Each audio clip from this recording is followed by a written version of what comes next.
Shalom, selamat berjumpa kembali kepada para pemirsa yang terkasih dalam Tuhan dimanapun berada. Pada saat ini kita akan bisa bertemu kembali untuk bisa mengikuti acara kelas persatuan guru-guru di Jemaat Tanjung Anom. Adapun pembahasan kita pada saat ini adalah pelajaran yang ke-8 dengan judul dalam Mazmur bagian pertama. Baiklah, sebelum kita akan membahas pelajaran-pelajaran ini oleh pembicara, kita akan perkenalkan dulu kepada masing-masing bicara.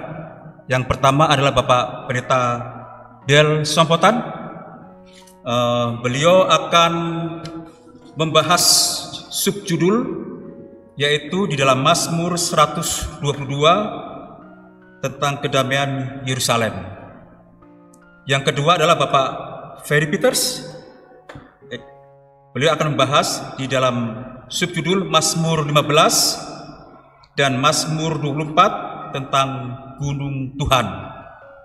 Yang ketiga adalah Bapak Nababan. Beliau akan membahas subjudul di dalam buku Mazmur 51 dengan judul Hati yang Bersih.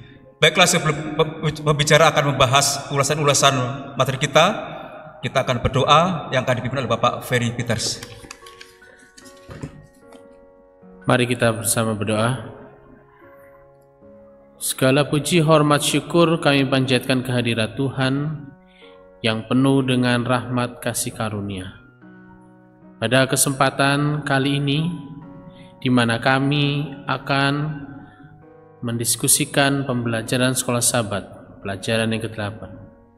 Kiranya Tuhan terlebih dahulu boleh mencurahkan Roh Kudus, sehingga dengan demikian apa yang akan disampaikan, apa yang akan dibicarakan, ini semua akan menjadi satu berkat buat kami dan semua pemirsa yang mendengarkan. Menyertai diskusi ini ya Tuhan, dari awal hingga akhir. Di dalam nama Yesus Tuhan, Juru Selamat kami. Amin. Amin. Terima kasih Pak Ferry Peters untuk doanya kepada pemirsa dan kepada kita semuanya. Semoga ulasan-ulasan yang kita sampaikan memberikan hikmat kepada masing-masing kita. Amin. Tadi sudah saya sampaikan bahwa pembahasan kita adalah di dalam buku Mazmur bagian pertama. Perlu digarisbawahi adalah sebagai orang Advent, yaitu masih Advent ke-7, kita terbiasa mencari simbol-simbol wahyu dalam cerita-cerita perjanjian lama untuk membantu kita memahami simbol-simbol itu. Salah satu sumber informasi yang sangat kaya adalah di dalam kitab Mazmur, yaitu mengenai kumpulan puisi sakral yang mengeksplorasi banyak pengalaman manusia dan kemungkinan interaksi dengan Allah, mulai dari kesedihan atas dosa-dosa dan penderitaan hingga kegembiraan yang tidak kita harapkan, dan janji-janjinya yang berulang-ulang untuk pengampunan dan keselamatan bagi kita semua. Baiklah, kita akan mendengarkan pengulasan daripada Bapak Dila Sompotan yang membahas tentang Mazmur 122, yaitu kedamaian Yerusalem. Waktu dan tempat diberikan. Baik, terima kasih Pak Ulet. Pelajaran kita pada sepanjang pekan ini diawali dengan Mazmur 122 yang berbicara menyangkut kedamaian dari Yerusalem. Kalau kita lihat di dalam Mazmur 122, maka kita dapat menemukan di sana ada 9 ayat yang membahas khusus tentang kesejahteraan kota Yerusalem, yang mana oleh penulis ini doa untuk sejahtera bagi Yerusalem ini menjadi sangat penting. Kita lihat di dalam ayatnya yang pertama, nyanyian siara Daud, aku bersuka cita ketika dikatakan orang kepadaku, mari kita pergi ke rumah Tuhan. Di dalam pelajaran sekolah Sabat kita, rumah Tuhan meskipun tidak secara harfiah pergi ke rumah Tuhan di dunia, tidak ada di sana, bahkan jika dibangun di tempat yang sama itu tidak ada artinya. Artinya Tuhan harus hadir di sana. Kehadiran Tuhan melebihi daripada bangunan fisik yang ada. Kita harus memastikan bahwa Tuhan hadir di sana untuk memperoleh rasa damai bagi orang-orang yang beribadah di rumah Tuhan. Sekarang kami berdiri di depan pintu gerbangmu, hai Yerusalem. Hai Yerusalem yang telah didirikan sebagai kota yang bersambung rapat, kemana suku-suku bersiara, yakni suku-suku Tuhan, untuk bersyukur kepada nama Tuhan sesuai peraturan bagi Israel. Salah satu poin penting daripada orang yang memiliki kesejahteraan di dalam doa yang disampaikan oleh Mazmur 122 ini adalah orang itu bersyukur kepada Tuhan. Jadi sejahtera itu erat kaitannya dengan rasa syukur. Orang yang sejahtera adalah orang yang gemar bersyukur atau selalu bersyukur setiap waktu.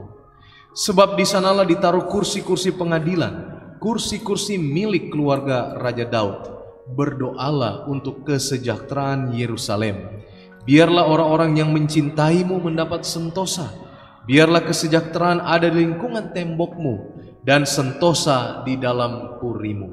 Oleh karena saudara-saudaraku dan teman-temanku, aku hendak mengucapkan semoga kesejahteraan ada di dalam. Di mana saja kita pergi, aplikasinya di mana saja kita berada, ucapkan kata-kata berkat bagi orang yang ada di sekitar kita, terutama mungkin keluarga kita, lalu kemudian meluas kepada orang-orang yang lain. Ucapkan kata-kata berkat, doakan kesejahteraan mereka. Oleh karena Tuhan Allah kita, aku hendak mencari kebaikan bagimu.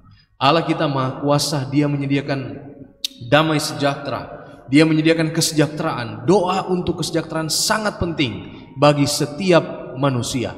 Oleh karena itu kita harus saling mendoakan demi kesejahteraan kita bersama. Saya kira ini pelajaran yang mungkin pertama dari pelajaran sekolah sahabat kita sepanjang pekan ini yang boleh kami sampaikan dari Mazmur 122. Terima kasih, luar biasa ulasan daripada Pendeta Diri Sompotan.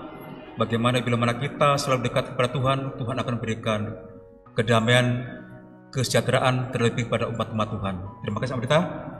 Baik, selanjutnya kita akan mendengarkan ulasan daripada Bapak Ferry Peters yang akan membahas Mazmur 15 dan Mazmur 24, yaitu Gunung Tuhan. Waktu dan tempat diberikan. Baik, terima kasih Pak Ulet. Jadi memang Raja Daud memiliki satu tulisan yang luar biasa di kitab Mazmur, dan di dalam kitab Mazmur banyak sekali tulisan-tulisan Raja Daud yang menggambarkan bahwa dia selalu berlindung di gunung Tuhan, atau sering disebut sebagai Gunung Sion, gunung batu perlindunganku. Mengapa ini menjadi identik dengan Raja Daud? Kita ketahui bahwa memang pada saat itu gunung merupakan satu tempat perlindungan yang paling aman bagi bangsa Israel atau bagi bangsa-bangsa sekitar. Kemudian kalau kita perhatikan, tempat yang paling tinggi, tempat yang paling aman itu adalah gunung. Dan kalau kita lihat di dalam Alkitab, ada beberapa gunung di mana Tuhan hadir bertemu dengan umatnya. Sebut saja Gunung Sinai, sebut saja Gunung Nebo, atau Gunung Moriah. Dan pada saat kita mempelajari Mazmur 15 dan Mazmur 24 ini, ada dua pelajaran penting yang Raja Daud ingin sampaikan kepada kita semua. Pelajaran yang pertama terdapat di dalam Mazmur pasalnya yang ke-15. Kalau kita baca secara keseluruhan, dikatakan siapa yang boleh datang kepada Tuhan. Jadi di Mazmur 15 ini menjelaskan siapa yang bisa datang berlindung di gunung tersebut. Tentunya adalah mereka yang berlaku tidak bercela di ayat yang kedua, yang melakukan apa yang adil dan yang mengatakan kebenaran dengan segenap hatinya. Kalau kita lihat, manusia tidak ada yang tidak bercela, semuanya pasti bercela. Lalu bagaimana supaya kita menjadi tidak bercela? Jawabannya hanya satu, yaitu melalui domba Allah itu sendiri, anak domba Allah itu sendiri, yang tertulis di dalam kitab Wahyu pasal 14 ayatnya yang pertama. Dan aku melihat sesungguhnya anak domba berdiri di Bukit Sion, dan bersama-sama dengan dia 144.000 orang, dan di dahi mereka tertulis namanya dan nama Bapanya. Ini ayat ini merujuk kepada Mazmur pasal yang ke-24, di mana Mazmur pasal 24 ini sudah tidak lagi membicarakan tentang eksistensi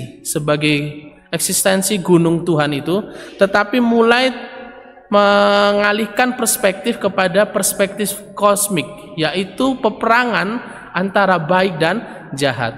Hanya mereka yang menerima tanda di dahi dan di tangan yang tertulis nama anak domba Allah, itulah yang boleh datang kepada Gunung Sion itu. Gunung Sion melambangkan surga. Mereka yang dapat masuk kerajaan surga adalah mereka yang menerima hukum Tuhan, tidak saja di dalam pikirannya tetapi di dalam perbuatannya juga. Mazmur 1 ayat 1 sampai 7 menjelaskan perbedaan orang-orang yang merenungkan firman Tuhan siang dan malam, dan mereka orang-orang fasik yang seperti sekam yang datang dan kemudian hilang. Saya suka membacakan di dalam kitab Yesaya, pasalnya yang ke-58 ayatnya yang ke-14. Ini adalah satu janji Tuhan bagi kita yang mau masuk atau mau datang kepada Gunung Sion itu. Dikatakan di situ adalah, maka engkau akan bersenang-senang karena Tuhan, dan aku akan membuat engkau melintasi puncak bukit-bukit di bumi dengan kendaraan kemenangan. Aku akan memberi makan engkau dari milik pusaka Yakub, bapa leluhurmu, sebab mulut Tuhanlah yang mengatakannya. Mereka ini orang-orang yang seperti apa? Ayat 13 menjelaskan, apabila engkau tidak menginjak-injak hukum Sabat dan tidak melakukan urusanmu pada hari kudusku, apabila engkau menyebutkan hari Sabat hari kenikmatan, hari kudus Tuhan, hari yang mulia, apabila engkau menghormatinya dengan tidak menjalankan segala caramu dan dengan tidak mengurus urusanmu dan berkata omong kosong. Kitab Wahyu membicarakan tentang penyembahan. Pada akhirnya hanya akan ada dua golongan orang, yaitu mereka yang memelihara hukum Tuhan, maka di dahinya akan tertulis tentang janji Tuhan. Dan satu lagi, mereka yang menyembah binatang itu, maka di dahinya juga akan tertulis lambang binatang itu.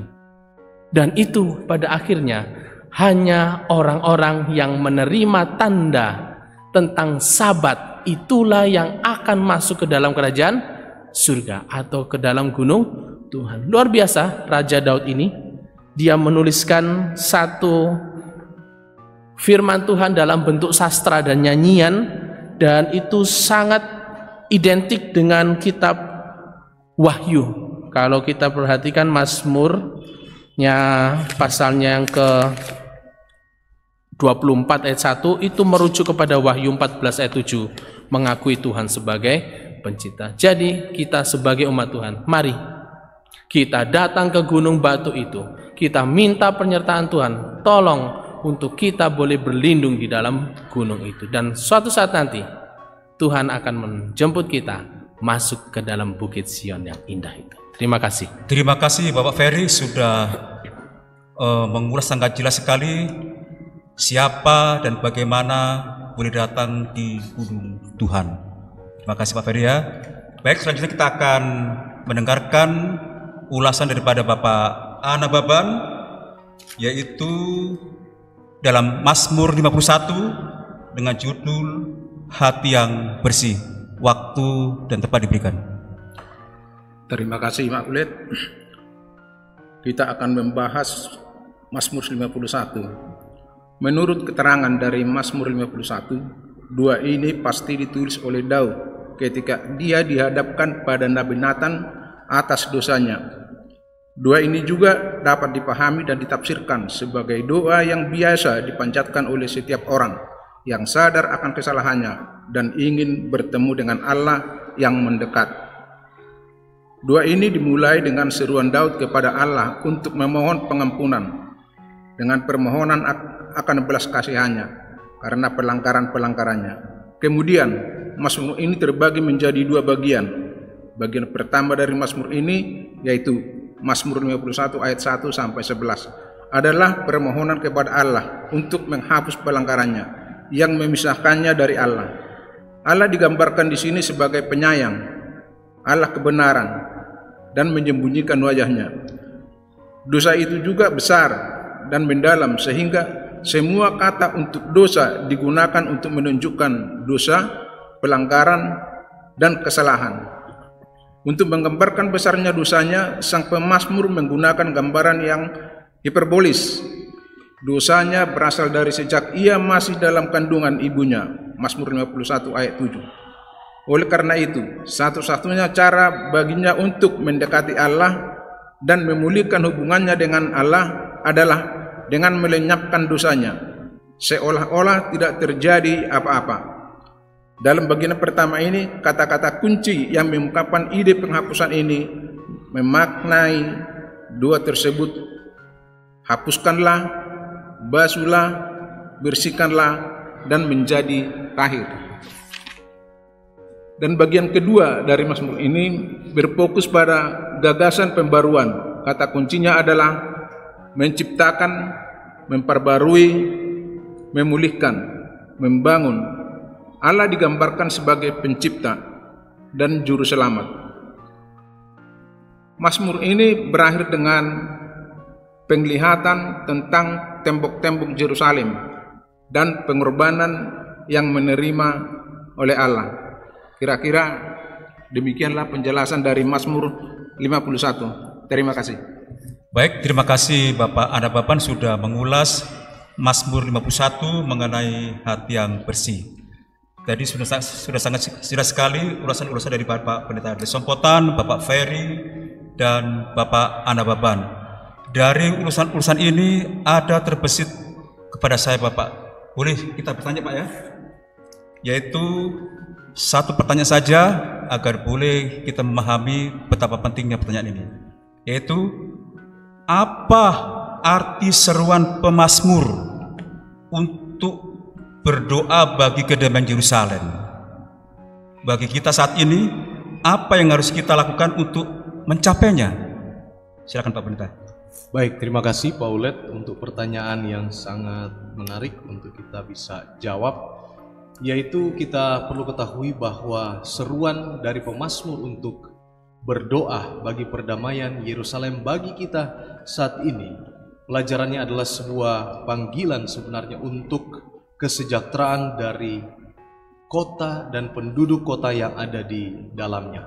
Jadi berkaca dari pengalaman atau dari doa untuk kesejahteraan kota Yerusalem ini, Yerusalem di waktu itu sebagai pusat kota, ibu kota, satu kota yang juga adalah pusat penyembahan, pusat pengharapan. Orang datang mencari Tuhan, menyembah Tuhan di sana.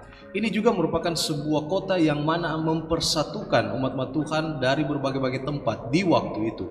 Dan ketika mereka datang bersama-sama, satu hal dalam pokok doa mereka itu untuk mensejahterakan kehidupan mereka bersama. Bagi kita saat ini, apa yang dapat kita lakukan untuk berkaca dari pengalaman ini sebagai aplikasi dalam kehidupan kita? Pemirsa yang dikasihi Tuhan Yesus Kristus, saat ini mari kita berusaha untuk memelihara rasa damai di lingkungan di mana kita berada. Dalam keluarga kita, dalam jemaat, di masyarakat, di tempat kerja, usahakanlah ada kedamaian atau rasa damai aman di sana.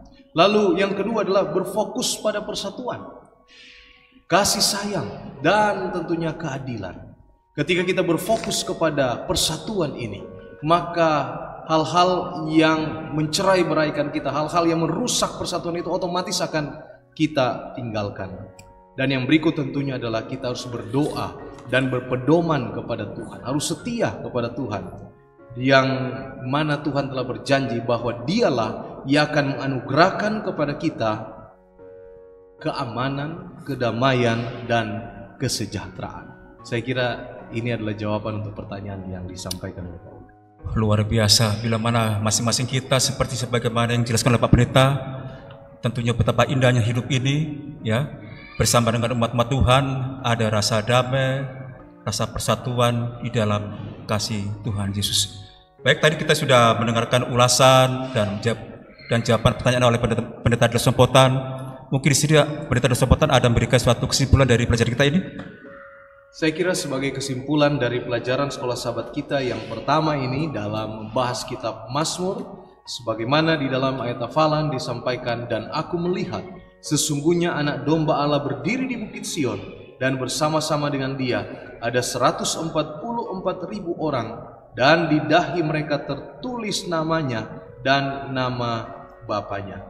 Memang masih ada simbol-simbol di dalam kitab Wahyu sudah pasti, tetapi lewat pelajaran sepanjang pekan ini kita kembali diingatkan bahwa ada Tuhan sebagai imam besar kita, yang mana dia berdiri di Gunung Sion. Di dalam Wahyu 14 kita menemukan bahwa umat Allah juga berdiri di Gunung Sion, di mana kita akan menerima anugerah keselamatan yang Tuhan berikan. Dan kita sudah melihat juga bahwa hukum itu harus ada di dalam hati kita.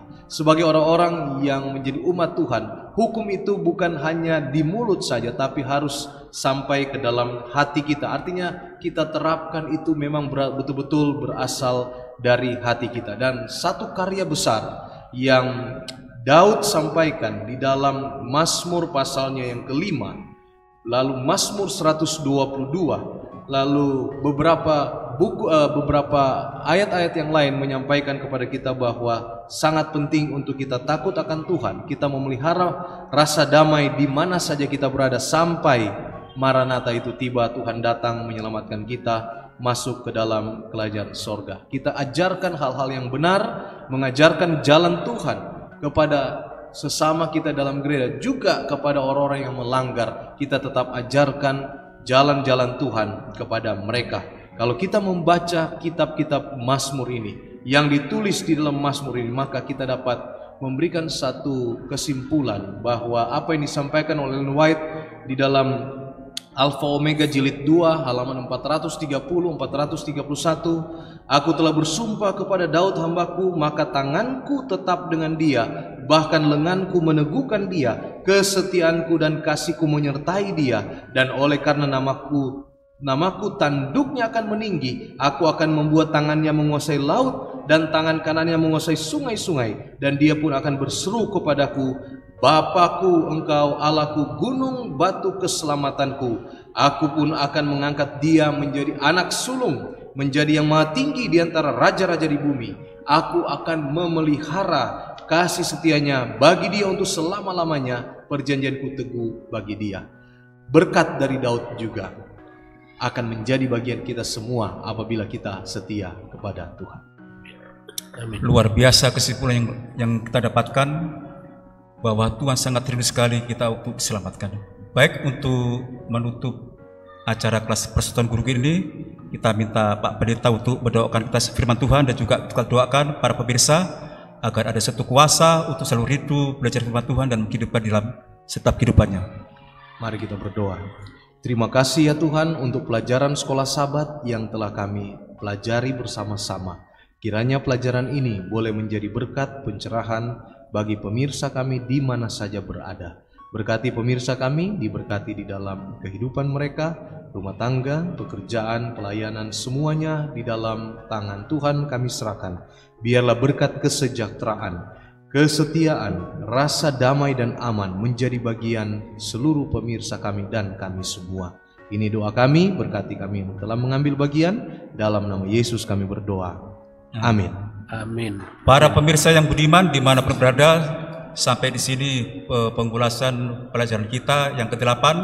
Semoga menjadi berkat bagi masing-masing kita. Nama Tuhan dipuji dan dimuliakan. Maranatha, Tuhan memberkati.